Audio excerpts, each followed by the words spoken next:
നമസ്കാരം, വിസിവി ന്യൂസിലേക്ക് സ്വാഗതം. പ്രധാന വാർത്തകൾ നിങ്ങൾക്കായി അവതരിപ്പിക്കുന്നത് ഓരോ വസ്ത്രങ്ങൾക്കും ഒരു കഥയുണ്ട്. ആഘോഷത്തോളം വളർന്ന സ്വപ്നങ്ങളുടെ കഥ. Beauty silks. വാക്കുകൾ നിശബ്ദമാകുമ്പോൾ വസ്ത്രങ്ങൾ സംസാരിക്കട്ടെ.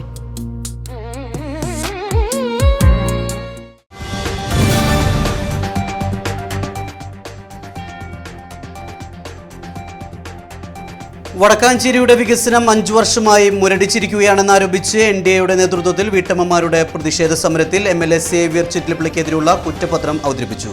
വരാനിരിക്കുന്ന നിയമസഭാ തെരഞ്ഞെടുപ്പിൽ വികസന മുരടിപ്പിന് വടക്കാഞ്ചേരി മറുപടി നൽകണമെന്നും പ്രതിഷേധക്കാർ പറഞ്ഞു. പാചകവാതക വില വർധനയിലും സിലിണ്ടറുകളുടെ ലഭ്യതാക്കുറവിലും പ്രതിഷേധിച്ച് ജനാധിപത്യ മഹിളാ അസോസിയേഷൻ വടക്കാഞ്ചേരിയിൽ പ്രതിഷേധ പ്രകടനം നടത്തി. സാധാരണക്കാരുടെ അടുക്കള ബജറ്റ് തകർക്കുന്ന കേന്ദ്ര സർക്കാരിന്റെ ജനദ്രോഹ നടപടികൾ അടിയന്തരമായി അവസാനിപ്പിക്കണമെന്ന് പ്രതിഷേധ യോഗം ആവശ്യപ്പെട്ടു.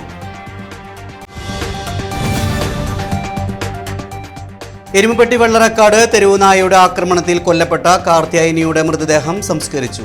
ആക്രമണം നടത്തിയ നായയ്ക്ക് പേവിഷബാധ സ്ഥിരീകരിച്ചതോടെ പ്രദേശം അതീവ ജാഗ്രതയിലാണ്. പഞ്ചായത്തിന്റെ അനാസ്ഥയാണ് വയോധികയുടെ ജീവനെടുത്തതെന്നാരോപിച്ച് കോൺഗ്രസ് മണ്ഡലം കമ്മിറ്റിയുടെ നേതൃത്വത്തിൽ വെള്ളറക്കാട് സെന്ററിൽ പ്രതിഷേധ ജ്വാല സംഘടിപ്പിച്ചു.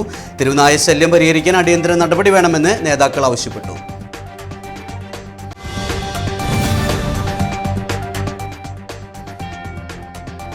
വടക്കാഞ്ചേരിയുടെ ടൂറിസം സാധ്യതകൾക്ക് പുത്തൻ കരുത്തേകുന്ന ടൂറിസം കോറിഡോർ പദ്ധതിയുടെ സാങ്കേതിക പരിശോധനകൾ പൂർത്തിയായി. പദ്ധതിക്കായി സർക്കാർ 1.5 കോടി രൂപ അനുവദിച്ചതിനെ തുടർന്ന് ടൂറിസം വകുപ്പ് ഉദ്യോഗസ്ഥരും ആർക്കിടെക്റ്റുമാരും പേരപ്പാറ, ചെപ്പാറ, പത്താഴക്കുണ്ട് ഉൾപ്പെടെയുള്ള പ്രധാന കേന്ദ്രങ്ങളിൽ സന്ദർശനം നടത്തി. നിർമ്മാണ ഏജൻസിയായി സിൽക്കിനെ തെരഞ്ഞെടുത്ത പദ്ധതി യാഥാർത്ഥ്യമാകുന്നതോടെ മണ്ഡലത്തിലെ വിനോദസഞ്ചാര മേഖലയിൽ വൻ കുതിച്ചുചാട്ടമുണ്ടാകുമെന്നാണ് പ്രതീക്ഷ.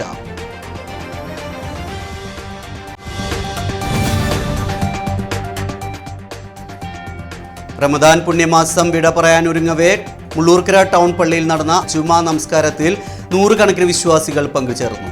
റമദാനിലെ അവസാന 10 പുണ്യദിനങ്ങളിൽ ലൈലത്തുൽ ഖദർ പ്രതീക്ഷിച്ച് പള്ളികളിൽ ഇത്തികാഫ് ഇരിക്കുന്ന വിശ്വാസികളുടെ തിരക്കും വർദ്ധിച്ചിട്ടുണ്ട്.